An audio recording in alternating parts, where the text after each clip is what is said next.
ಇವತ್ತು ಪಾಟೀಲ್ ಪರಿವಾರದ ಕೊಡುಗೆ ಏನಿದೆ ಅಂತೇಳಿ ಹೇಳಿ. ರಾಜಶೇಖರ್ ಪಾಟೀಲ್ ಅವರು ಒಂದು ರಾಜಕಾರಣದ ಪರಿವಾರದಿಂದ ಬಂದಂಥವರು, ರಾಜಕೀಯದಲ್ಲಿ ಪಳಗಿದವರು. ಅವರ ತಂದೆಯವರಾದ ದಿವಂಗತ ಬಸವರಾಜ ಪಾಟೀಲ್ ಅವರು, ಅವರ ಅಜ್ಜ ಅವರು ಸುಮಾರು 50-60 ವರ್ಷದಿಂದ ಈ ಭಾಗದ ಸರ್ವಾಂಗೀಣ ಅಭಿವೃದ್ಧಿಗಾಗಿ ಹಗಲಿರುಳು ಶ್ರಮ ಮಾಡಿದ್ದಾರೆ. ಬರೀ ಹುಮ್ನಾಬಾದ್ ಅಷ್ಟೇ ಅಲ್ಲ, ಬೀದರ್ ಜಿಲ್ಲೆ ಈ ಭಾಗದಲ್ಲಿ ಸಾಮಾಜಿಕ, ಶೈಕ್ಷಣಿಕ, ಆರ್ಥಿಕ, ಸಾಂಸ್ಕೃತಿಕ ಎಲ್ಲ ಕ್ಷೇತ್ರಗಳಲ್ಲಿ ತಮ್ಮದೇ ಆದಂಥ ಕೊಡುಗೆಯನ್ನು ಕೊಟ್ಟಿದ್ದಾರೆ.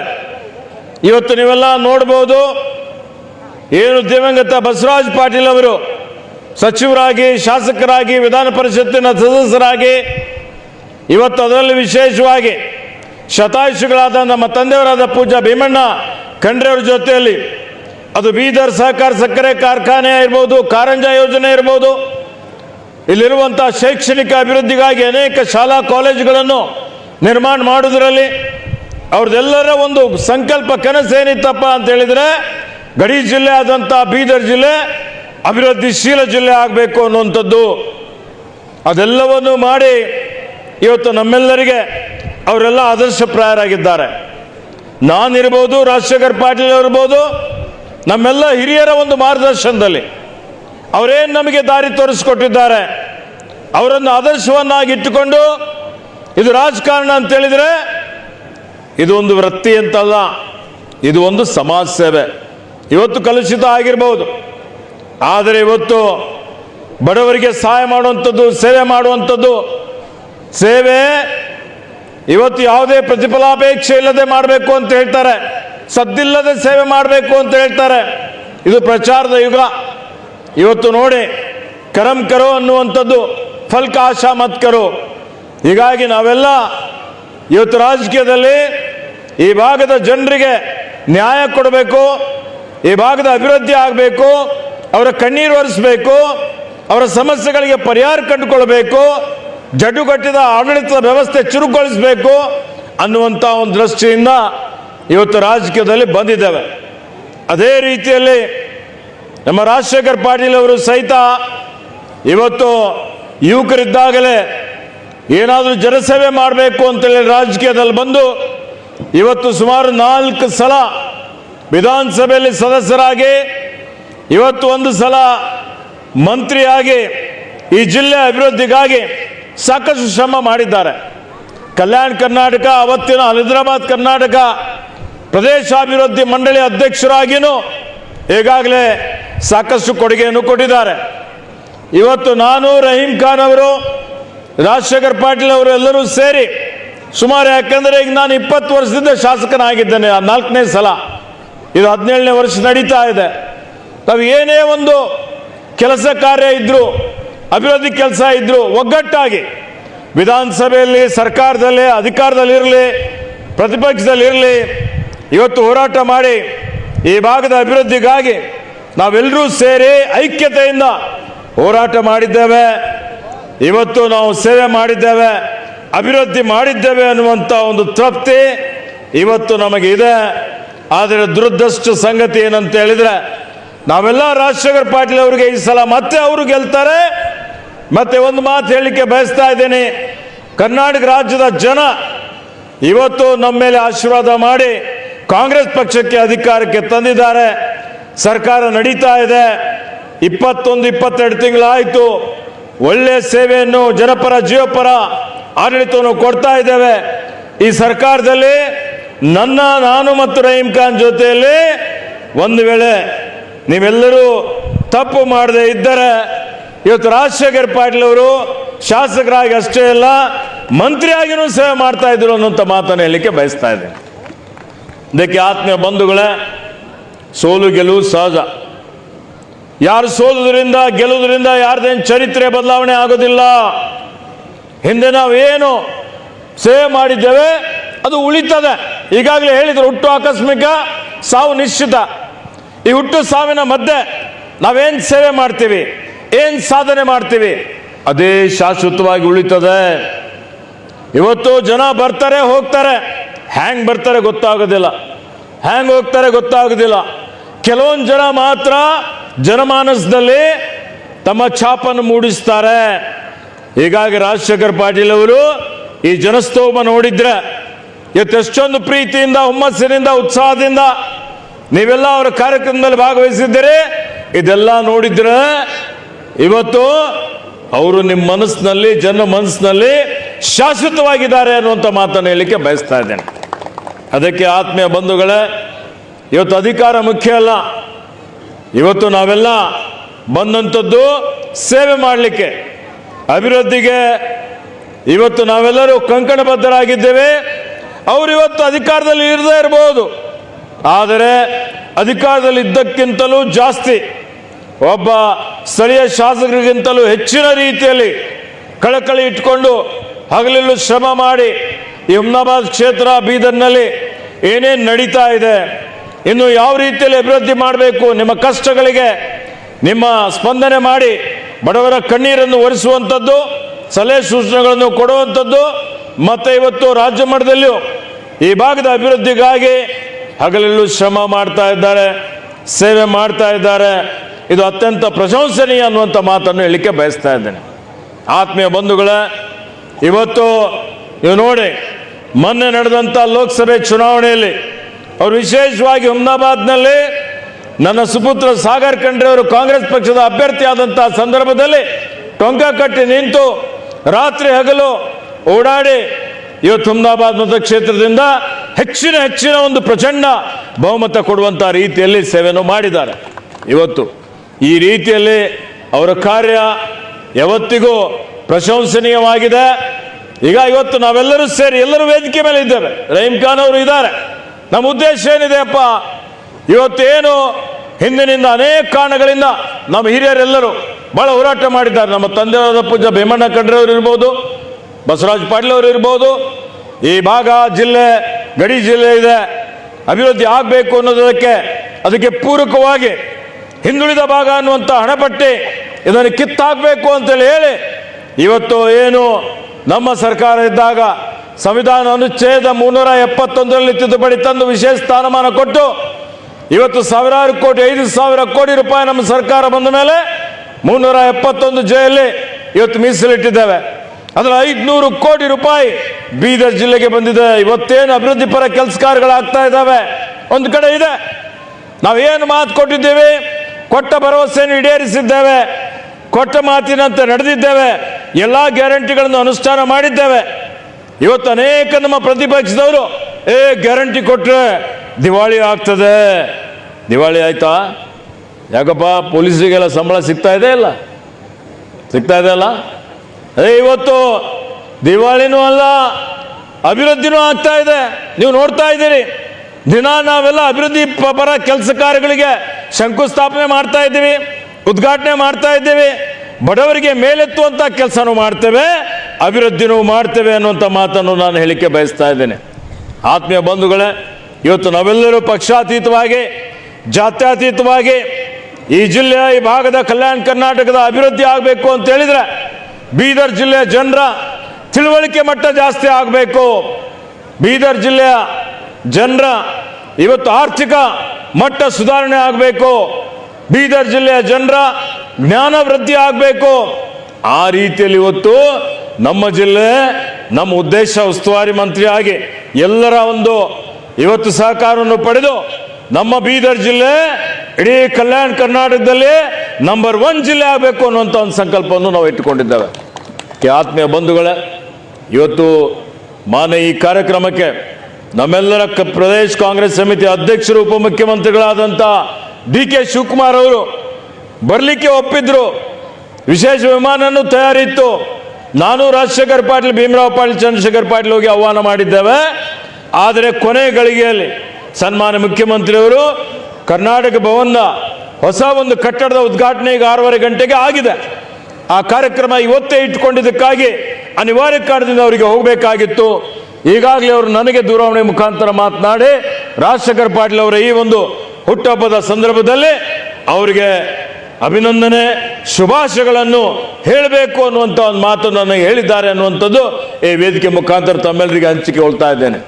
ಇದಕ್ಕೆ ಆತ್ಮೀಯ ಬಂಧುಗಳೇ, ನಾವು ನೀವೆಲ್ಲರೂ ಸೇರಿ ಇವತ್ತೇನು ಹುಮ್ನಾಬಾದ್ ಅಷ್ಟೇ ಅಲ್ಲ, ರಾಜಶೇಖರ್ ಪಾಟೀಲ್ ಅವರು ನೋವಿನಿಂದ ಮಾತನಾಡಿದ್ದಾರೆ. ಸತ್ಯನೂ ಇದೆ, ಅವರಿಗೆ ಶಾಸಕರಿದ್ದರೆ ಇನ್ನೂ ವೇಗದ ಗತಿಯಲ್ಲಿ ಅಭಿವೃದ್ಧಿ ಆಗ್ತಾ ಇತ್ತು. ಆದರೆ ಈ ಶಾಸಕರು ಇರದೇ ಇದ್ರು, ನಿಮಗೆ ಇದ್ರ ಬಗ್ಗೆ ಕಳಕಳಿ ಇದೆ, ಕಾಳಜಿ ಇದೆ. ಹುಮ್ನಾಬಾದಕ್ಕೇನು ಯಾವುದೇ ರೀತಿಯ ತಾರತಮ್ಯವಾಗದ ರೀತಿಯಲ್ಲಿ ನಿಮ್ಮ ಇವತ್ತು ನಾನು ರಹೀಂ ಖಾನ್ ಅವರೆಲ್ಲರೂ ಸೇರಿ ಇವತ್ತು ಏನೇನು ನಿಮ್ಮ ಕನಸುಗಳಿದ್ದಾವೆ, ಏನೇನು ಕೆಲಸಗಳು ಅರ್ಧಕ್ಕೆ ನಿಂತಿದೆ, ಅವೆಲ್ಲವನ್ನು ಪೂರ್ಣಗೊಳಿಸುವಂಥ ಒಂದು ಕೆಲಸ ನಾವು ಮಾಡ್ತೇವೆ ಅನ್ನುವಂಥ ಭರವಸೆಯನ್ನು ಕೊಡ್ತಾ ಇದ್ದೇನೆ. ಹಾಗೆ ಇವತ್ತು ಇದು ತಾತ್ಕಾಲಿಕ ಇದೆ, ಯಾವುದೇ ಹಿನ್ನಡೆ ಶಾಶ್ವತವಾಗಿಲ್ಲ. ಇವತ್ತು ಸೋಲೆ ಗೆಲುವಿನ ಮೆಟ್ಟಿಲು ಅಂತೇಳಿ ಹೇಳ್ತೀವಿ. ಆ ರೀತಿಯಲ್ಲಿ ಇವತ್ತು ನಿಮಗೂ ಅರಿವಾಗಿದೆ ಏನು ಮಾಡಿದ್ದೀರಿ ಅಂತೇಳಿ. ಈಗ ಮುಂದಾದರೂ ಜಾಗೃತರಾಗಿ ಇವತ್ತು ನೋಡಿದರೆ ಬರುವಂಥ ದಿನಮಾನಗಳಲ್ಲಿ 2 ವರ್ಷ ಮುಗಿಲಿಕ್ಕೆ ಬಂದಿದೆ. ಆಯ್ತು, ಈಗ ಇನ್ನೂ 3 ವರ್ಷ. ಈಗಾಗಲೇ ಚಂದ್ರಶೇಖರ್ ಪಾಟೀಲ್ ಅವರಿಗೆ ಇವತ್ತು ಗೆಲ್ಲಿಸಿದ್ದೀರಿ. ಅದೇ ರೀತಿಯಲ್ಲಿ ಭೀಮರಾವ್ ಪಾಟೀಲ್ಗೆ ನಾವೆಲ್ಲರೂ ಸೇರಿ ಪ್ರಚಂಡ ಬಹುಮತದಿಂದ ಗೆಲ್ಲಿಸಿದ್ದೇವೆ. ಎಲ್ಲೋ ಒಂದು ಕಡೆ ವಿಧಾನಸಭೆಯಲ್ಲಿ ಹಿನ್ನಡೆ ಆಗಿದೆ.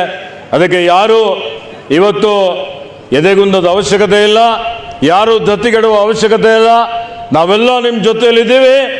ನಿಮ್ದು ಏನೇ ಸಮಸ್ಯೆಗಳಿದ್ರೂ ಯಾವುದೇ ಸಮಯದಲ್ಲಿ ಅದನ್ನು ಬಗೆಹರಿಸಲಿಕ್ಕೆ ಪ್ರಾಮಾಣಿಕವಾದಂಥ ಪ್ರಯತ್ನ ನಾವು ಮಾಡ್ತೇವೆ ಅನ್ನುವಂಥ ಒಂದು ಭರವಸೆಯನ್ನು ಕೊಡ್ತಾ, ನಮ್ಮ ಎದುರುಗಡೆ ಇನ್ನೂ ಅನೇಕ ಸವಾಲುಗಳಿದ್ದಾವೆ. ಇವತ್ತು ರೈತರ ಸಮಸ್ಯೆ ಇದೆ, BSSK ಇದೆ, ಜಿಲ್ಲಾ ಸಹಕಾರ ಕೇಂದ್ರ ಬ್ಯಾಂಕ್ ಇದೆ. ಅನೇಕ ರೀತಿಯಲ್ಲಿ ಇವತ್ತು ನಾವೆಲ್ಲವನ್ನು ಏನು ನಾವು ಸೇವೆ ಮಾಡ್ತಾ ಇರ್ತಕ್ಕಂಥ ಸಮಯದಲ್ಲಿ ಅನೇಕ ಅಡೆತಡೆಗಳು ಬರ್ತವೆ, ಅನೇಕ ಇವತ್ತು ಕಲ್ಲುಗಳು ಮುಳ್ಳುಗಳು ಬರ್ತವೆ. ಅದೆಲ್ಲವನ್ನು ಎದುರಿಸಿ ನಾವು ಮುಂದೆ ಹೋಗಬೇಕಾಗ್ತದೆ.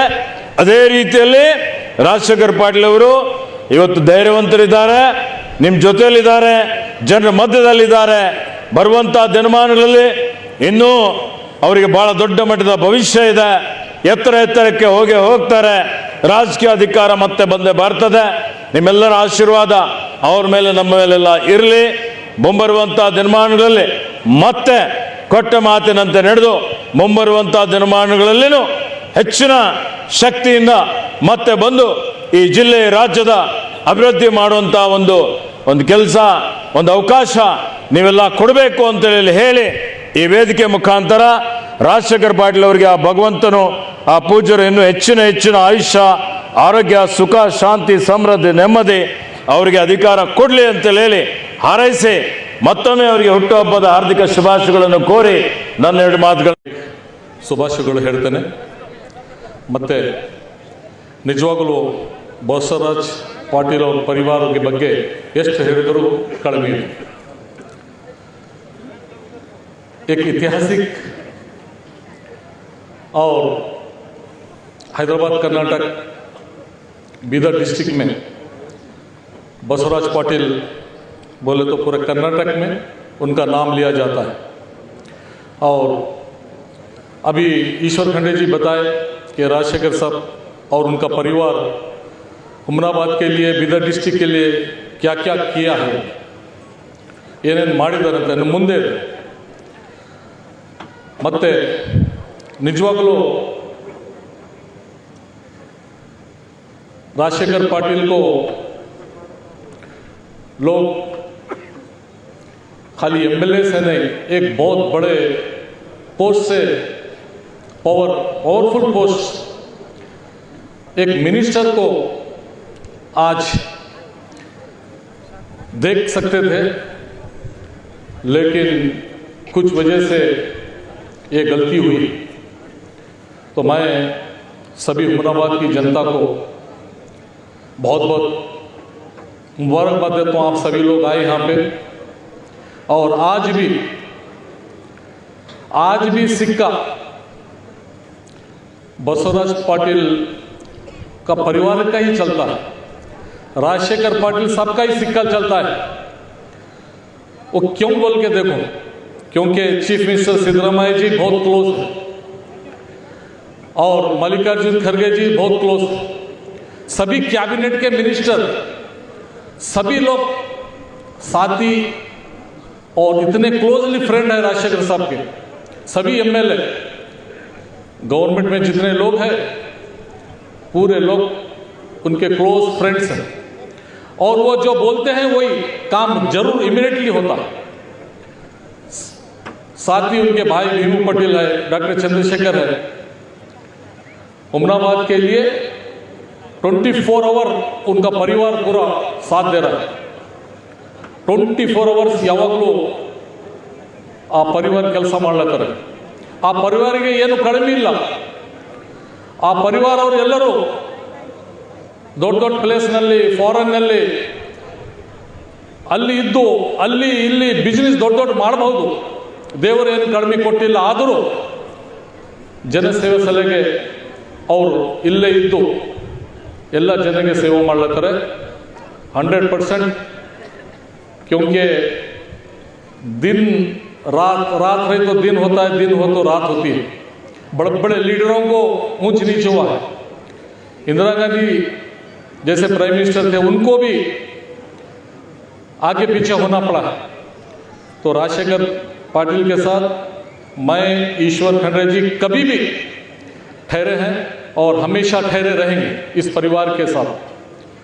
आगे जितने भी डेवलपमेंट काम हो रहे हैं बीदर डिस्ट्रिक्ट में, कम से कम अभी सीएम आने वाले हैं, 16 को बीदर को सीएम आने वाले हैं। एयरपोर्ट जो बंद हो गया था, वो एयरपोर्ट को फ्लाइट जो बंद रुक गई थी, बंद हो गई थी, वो फ्लाइट को फिर से हमारे जो एमपी नए आप जिसको चुन के दिए हैं, सागर खंडरे को और ईश्वर खंडरे जी और हम सभी मिलके फिर से बीदर में फ्लाइट चालू होने के लिए मुख्यमंत्री सिद्धरामैया जी को बुलाए हैं। वो आके उस दिन उद्घाटन करने वाले हैं और उस टाइम बहुत से उद्घाटन होने वाले। खुद मेरे डिपार्टमेंट से कम मैं 150 करोड़ रुपीस दिया हूँ बीदर डिस्ट्रिक्ट में, और डीसी ऑफिस को 60 करोड़ रुपीस। मैं ईश्वर जी नया डीसी ऑफिस बने जा रहा है बीदर में। बीदर हॉस्पिटल्स 2 नए बने जा रहे हैं 25-25 करोड़ के। Degree college, women's degree college और को एजुकेशन डिग्री कॉलेज 25-25 करोड़ के बने जा रहे हैं। हॉस्टल्स बने जा रहे हैं 25-25 करोड़ के। इस तरह से मैं समझता हूँ मोर देन 500 करोड़ से ज़्यादा उस दिन उद्घाटन होने वाला है। आपको पूरा डिटेल पेपर मीडिया में आएगा। ये इसी 16 को चीफ मिनिस्टर यहाँ पे आने वाले। तो मैं राजशेखर साहब को और उनके परिवार को, उनके बच्चों को बहुत बहुत, आज का दिन इतना बड़ा है, खुशियाँ भी है और एक साल हमारा कम भी हो रहा है, वो सोच के भी चलना है। हम दुनिया में हम अगर आए हैं तो सब कुछ सोच समझ के चलना चाहिए। खुशी भी है, गम भी है। तो हम सब मिलके बहुत ही अच्छा काम करेंगे। बहुत ही एक अच्छे लीडर को हुमनाबाद की जनता, क्या मालूम क्या हो गया उस दिन, डिसीजन गलत हो गया। एक बहुत पावरफुल पोस्ट रही के वो बहुत बड़ा काम करने वाले थे, लेकिन आने वाले दिन में जरूर खुदा हम सबको मिल के काम करने का मौका देगा। इतना बोलते हुए मैं सभी को बहुत बहुत धन्यवाद बोलता हूँ।